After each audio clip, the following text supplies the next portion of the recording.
धीरे धीरे सबको देशद्रोही करार दिया जाएगा इस देश में।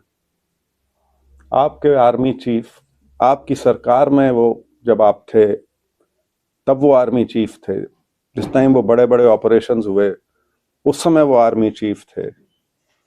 वो आज के दिन उस समय के घटनाक्रम का यदि उल्लेख करते हैं और आप उससे ये पाते हैं कि इससे शायद कोई देश की राष्ट्रीय सुरक्षा की कोई हानि होगी, तो आर्मी चीफ को भी नहीं बख्शा, शंकराचार्य को भी नहीं बख्शा। तो मतलब मैं अपने भाषणों में आजकल आमतौर पर कहता हूं कि सबका नंबर आएगा।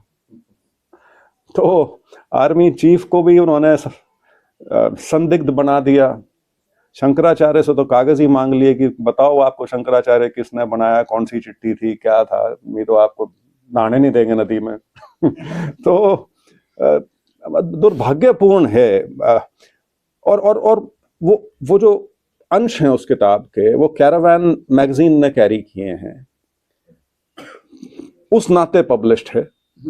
किताब पब्लिश्ड नहीं है।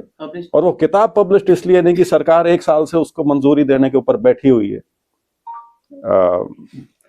और उसमें जिस चीज का उल्लेख राहुल गांधी जी करना चाह रहे हैं वो सिर्फ ये बताना चाह रहे हैं कि एक ऐसी परिस्थिति हिंदुस्तान में पहली बार आई चाइना के संदर्भ में जहां टैंक्स रोल इन हो रहे थे और आर्मी आपसे डायरेक्शन मांग रही है कि क्या करना है, और वहां आप ये कह के पल्ला झाड़ लें कि जो आपको उचित लगे करिए। ये पाकिस्तान के साथ झगड़ा नहीं था, वहां तो आपका बॉर्डर हमेशा गर्म रहता है, कुछ ना कुछ चलता रहता है। चाइना के साथ पीछे मुठभेड़ भी जब हुई हैं, ये सुनने में हास्यास्पद भले ही लगे, वो लात घूसों की हुई हैं। हमने वैसे मतलब 1000 साल पहले कभी लात घूसों से फौजें लड़ी हो तो लड़ी हो, लेकिन वो सिर्फ इसलिए कि इंडिया चाइना बॉर्डर इतना सेंसिटिव है, उस नाते दोनों इतनी बड़ी महाशक्तियां हैं कि वो स्थिति ना हो जाए कि यहाँ पे पूरी आग भड़क जाए लड़ाई की।